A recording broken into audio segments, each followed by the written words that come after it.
Merci infiniment à notre ami Sergueï Lavrov de nous recevoir aujourd'hui à Moscou. Je rappelle que notre visite aujourd'hui à Moscou intervient presque jour pour jour, un an après la visite d'amitié et de travail que Sergueï Lavrov a effectuée au Mali, et nous en gardons un excellent souvenir. Je pense que cette visite nous a permis de donner un nouvel élan à nos relations bilatérales. Notre présence aujourd'hui ici à Moscou se situe dans le cadre de la continuation de ces échanges et de consultations politiques entre nos deux pays et de l'examen de notre coopération bilatérale. Je dois dire que le Mali reste solidaire de la Russie dans les défis auxquels elle continue à faire face. Nous voudrions d'emblée exprimer en tout cas notre appréciation positive par rapport à l'excellence des relations entre la Russie et notre pays, notamment au plan sécuritaire, qui a enregistré des progrès notables au cours de ces derniers mois, qui ont permis de renforcer les capacités de défense, de nos forces de défense et de sécurité. Plus récemment, la reprise historique de la région de Kidal et de la ville de Kidal par les forces armées maliennes le 14 novembre, après près d'une décennie d'occupation de cette localité par des groupes hostiles à la paix, est une des illustrations les plus emblématiques des liens qui existent aujourd'hui entre la Fédération de Russie et le Mali, et des succès qui sont remportés sur le terrain pour permettre au Mali d'exercer sa souveraineté entière et aussi de bénéficier de l'intégrité de son territoire national.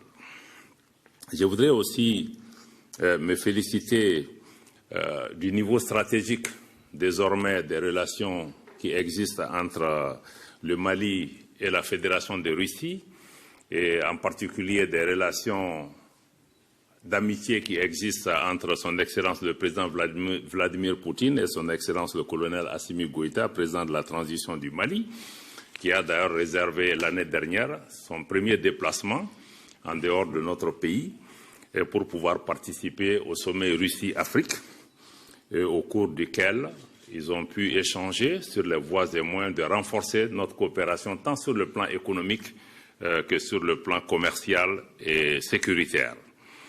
Je voudrais aussi, comme le ministre Sergueï Lavrov l'a indiqué tout à l'heure, exprimer notre gratitude et notre reconnaissance à la Fédération de Russie pour les soutiens mutuels, mais aussi pour les soutiens que la Fédération de Russie apporte au Mali, au plan international, en tant que membre du Conseil de sécurité et dans d'autres enceintes, notamment dans le cadre de la gestion de la demande du Mali d'un retrait de l'amunissement, mais aussi de la levée du régime de sanctions du Conseil de sécurité qui frappait injustement notre pays et notre gouvernement. Je voudrais en particulier aussi apprécier la lucidité de la Russie par rapport à l'attention qu'elle accorde toujours à l'intérêt des pays avec lesquels elle a une coopération et l'intérêt de ses populations et le respect qu'elle donne au choix politique de ces pays de pouvoir se gouverner eux-mêmes et de faire des choix économiques pour eux-mêmes en particulier. Quoique aujourd'hui, le ministre l'a souligné, nous avons parlé aussi de tous les efforts en cours, à côté des succès militaires, de tous les efforts qui sont en cours pour amener la paix et la réconciliation entre Maliens. Aujourd'hui, le président de la transition du Mali a fait le choix de privilégier un processus d'appropriation nationale de la paix et de la réconciliation. Et dans ce cadre, il a décidé d'aller vers un dialogue direct intermalien à l'abri de toute ingérence extérieure pour pouvoir trouver entre Maliens les voies de la paix et de la réconciliation. Le comité de pilotage de ce dialogue a été mis en place. Ils sont à pied d'œuvre et ils décideront de la meilleure façon pour les Maliens d'asseoir la paix et la réconciliation sur une base durable. Donc cet effort est en cours et nous demandons à tous nos amis, à tous nos partenaires aussi de s'inscrire dans le cadre de cette dynamique, parce que nul n'aime notre pays mieux que nous-mêmes, nul n'a la solution des problèmes maliens mieux que les Maliens. Donc nous demandons à chaque partenaire de pouvoir s'inscrire dans cette dynamique et nous saluons la Fédération de Russie pour pouvoir respecter ce choix du Mali. Avec la Russie, nos soutiens mutuels au plan international sont fondés aussi sur le partage, en tout cas ce que nous avons en commun, d'un certain nombre de valeurs et de principes qui gouvernent les relations entre États, le respect de la Charte des Nations Unies, la non-ingérence dans les affaires intérieures des pays, le respect des choix politiques que les pays font, mais aussi nous sommes unis dans notre opposition à ce que nous appelons la politisation des droits de l'homme. Nous sommes opposés à la question des sanctions, en particulier si ces sanctions sont utilisées comme des moyens d'assujettissement ou de domination des populations. Nous nous opposons à toute approche néocoloniale de nos relations et aussi nous sommes la Russie, la Fédération de Russie et le Mali tous opposés à l'instrumentalisation des organisations internationales, des organisations régionales, des institutions internationales, y compris les institutions judiciaires internationales, à d'autres fins que l'intérêt de nos populations. Sur le plan de la coopération bilatérale, je pense que les choses se passent bien au cours de l'année écoulée. Il y a eu beaucoup d'échanges au niveau ministériel comme au niveau technique entre nos équipes d'experts pour pouvoir travailler dans le sens des engagements qui ont été pris par le président Goïta et le président Poutine lors du sommet de Saint-Pétersbourg pour renforcer notre coopération bilatérale dans divers secteurs, l'énergie, l'agriculture, les mines et tous les secteurs d'intérêt. Je pense que les choses se passent bien à ce niveau et nous voulons vraiment pouvoir donner un coup de fouet. Et dans ce cadre-là, nous apprécions la suggestion de la Fédération de Russie de convoquer dès le mois d'avril le mécanisme que nous avons de concertation sur les projets de coopération économique et bilatérale. Ceci nous permettra également d'avancer plus rapidement.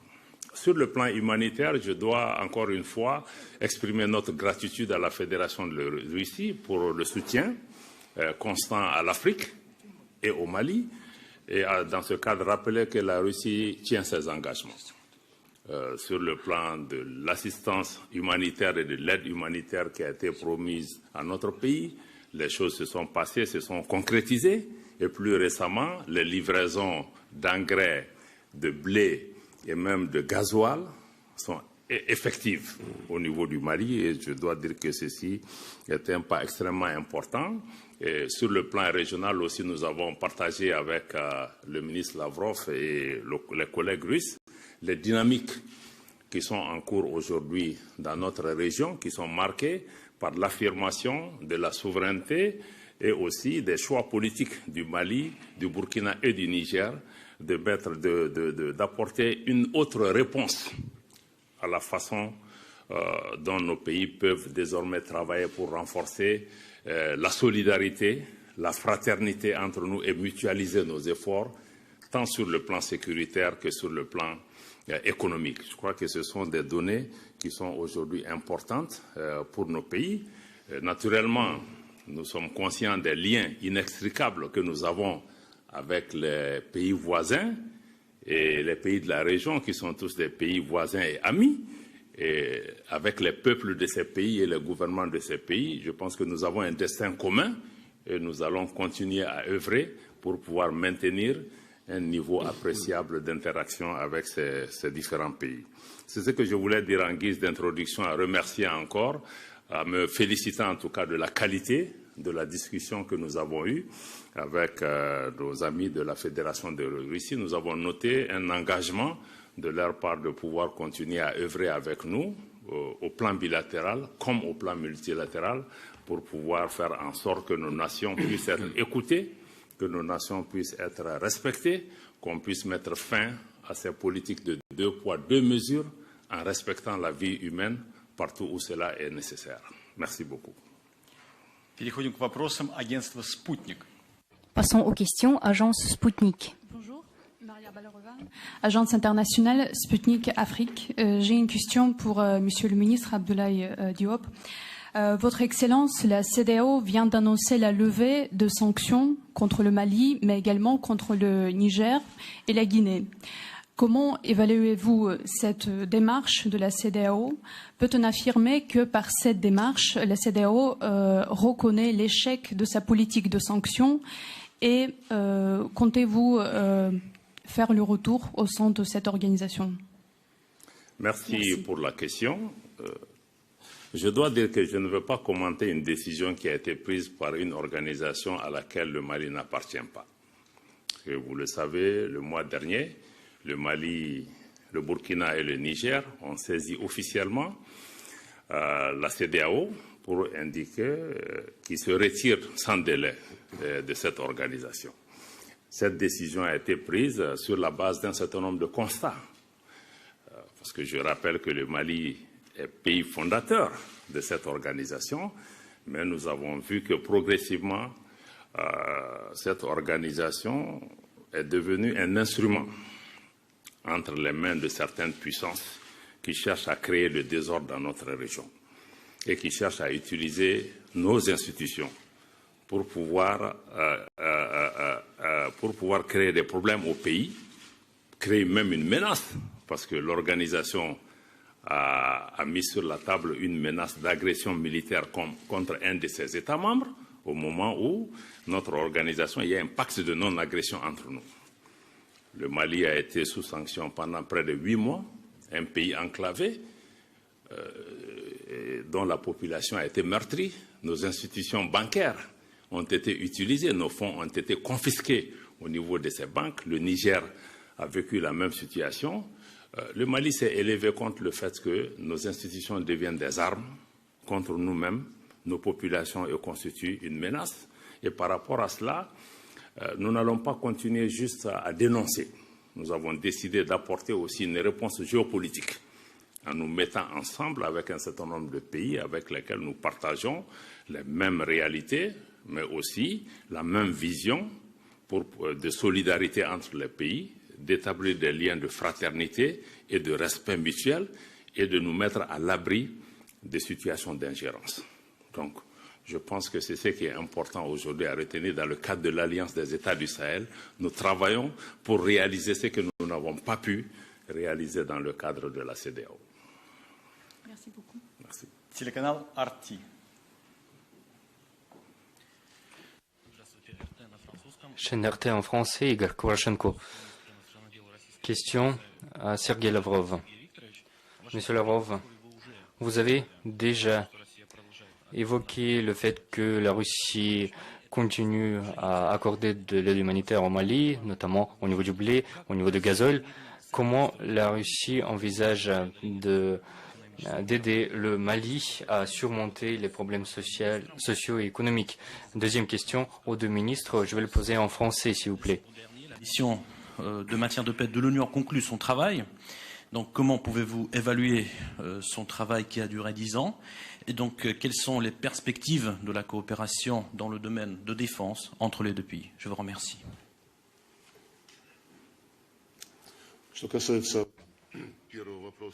En ce qui concerne la première question concernant l'aide au développement social et économique au Mali, nous avons tous les deux déjà mentionné les deux visites des experts maliens en Fédération de Russie pour voir leurs collègues du bloc économique de la Russie.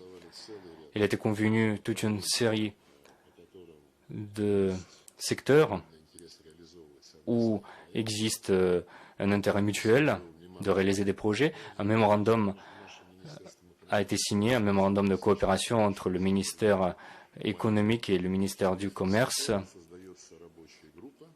Nous allons créer un groupe de travail, il est en train d'être créé, qui va s'occuper du travail pratique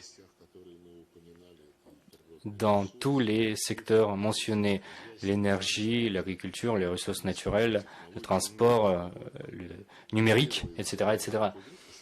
La première rencontre de ce groupe se tiendra en avril 2024, où les collègues ont confirmé leur intérêt. Donc le processus est en cours et nous souhaitons l'accélérer parce que les échanges commerciaux ne sont pas à la hauteur de nos intérêts mutuels, bien évidemment.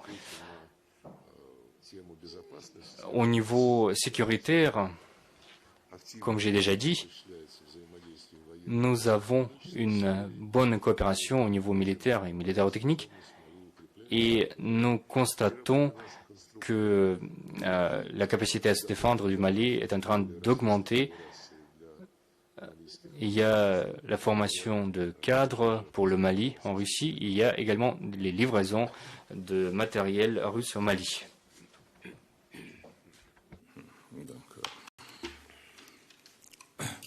Merci. Sur la question relative à la MINUSMA, c'est vrai, depuis le 31 décembre, la MINUSMA s'est retirée du Mali après 10 ans.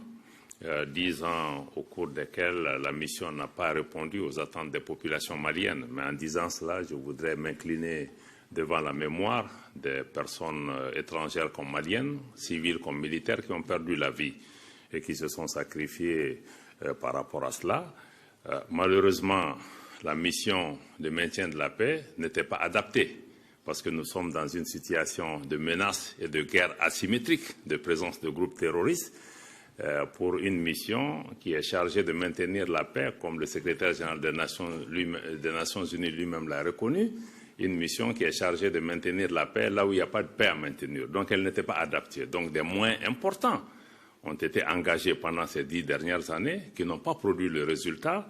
L'insécurité n'a fait que se propager au Mali. Et il fallait changer de paradigme. C'est pourquoi, avec l'avènement de la transition, le président Goïta et son gouvernement ont décidé de mettre en avant le fait que la sécurité du Mali doit reposer en premier lieu sur l'épaule des Maliens. Et que par rapport à cela, il fallait renforcer les capacités de défense et de sécurité du Mali. Et en termes de formation, en termes d'acquisition d'équipements et de moyens importants, c'est pourquoi c'est important de signaler ici que c'est dans ce cadre que la coopération avec la Russie a été redynamisée et renforcée pour pouvoir apporter au Mali, qui n'avait même pas accès, malgré qu'on ait l'argent, mais beaucoup de partenaires refusaient carrément de nous vendre ces équipements. Donc, les capacités de défense ont été renforcées pour pouvoir répondre à cela. Et les résultats sont là.